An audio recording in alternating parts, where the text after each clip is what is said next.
Hey, what's up? This is Josh Beatler with the Guitar Player School, and in this video we're going to talk about some ideas that you can use to sound pro while improvising over the Ionian or the major scale. It's coming at you next.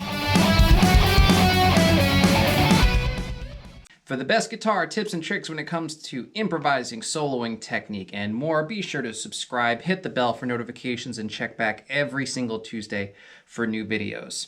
And real cool news coming soon. I have my first instructional video course coming out called Pentatonic Shortcuts. It's exactly what it sounds like. And if you're looking for more information, there's a link in the description below where you can sign up, put your email in, and get on the early bird list for the first launch of the course coming soon. Okay, so Ionian mode is the same thing as the major scale. Now, this video is not about how to learn the patterns so much. It's more about some improvising ideas that you can use. So if you know any major scale pattern, here's some of the things that you can do to sound pro over this. The first thing is you can focus on where the half steps are. Any mode gets its sound from where the half steps show up in the scale. So in Ionian, the half steps happen between scale degrees 3 and 4.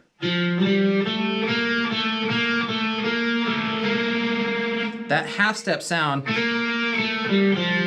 is where you get a lot of the emotion. The other half step happens between scale degree 1 and scale degree 7.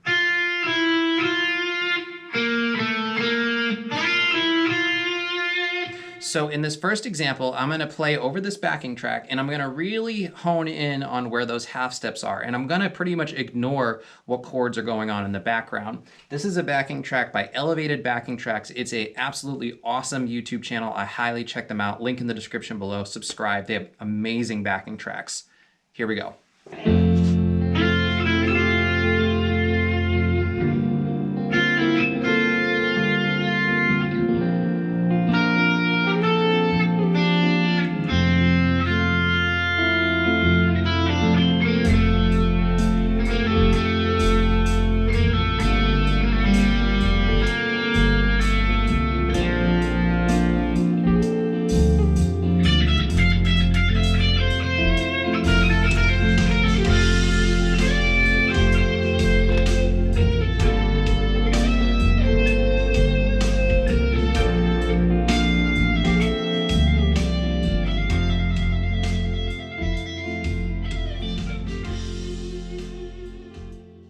So in that example, you could really hear that the half steps, they kind of leave you hanging. There's an emotional quality to that half step that you don't get while playing other types of runs. So really easy to do. Focus in on the half steps, and you'll get a really nice emotional impact. Number 2 is actually play the changes. Now, what this means is that you change along with the chords and arpeggiate. The chord progression that I'm soloing over this first part is the 1 chord, which is F, the 2 chord, which is G minor, the 4 chord, which is B flat, and the 1 chord again, which is back to F. So what you're going to hear me doing in this next example is just arpeggiating those.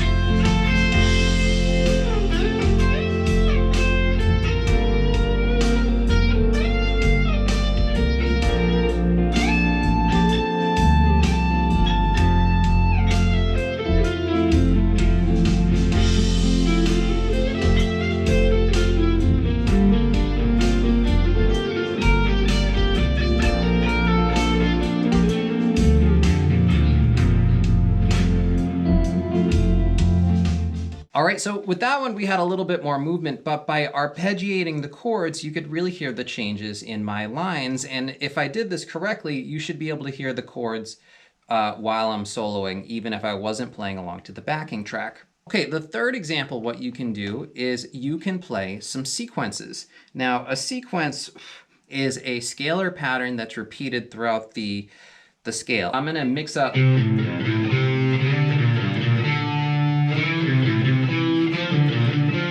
I'm gonna go go up and down the different arpeggios, starting on the 5th. I'll probably mix it up a little bit.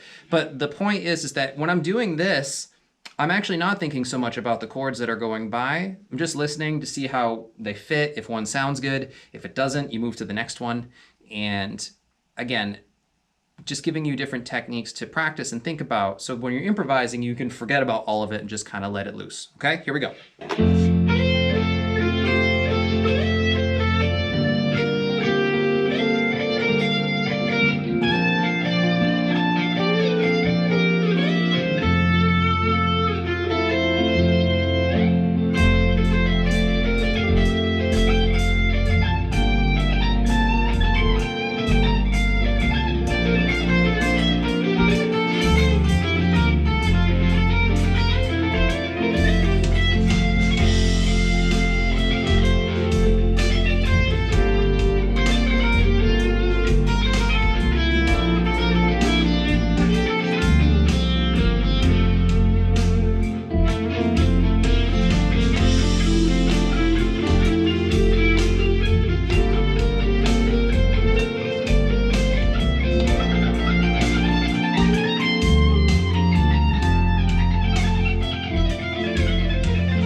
So with that method, you'll often hear a lot of rock and kind of shredder players default to that because you can get these really fast and cool sounding patterns with sequences.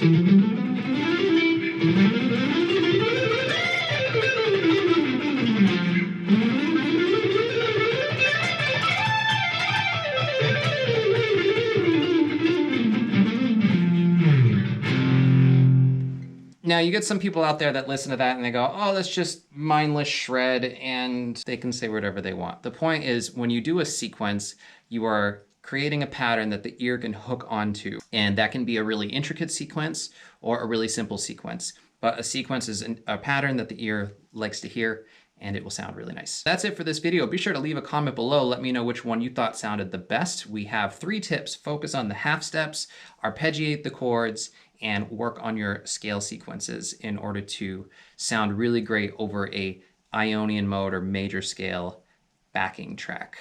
This is Josh Beatley with the Guitar Player School. Practice. Rock on.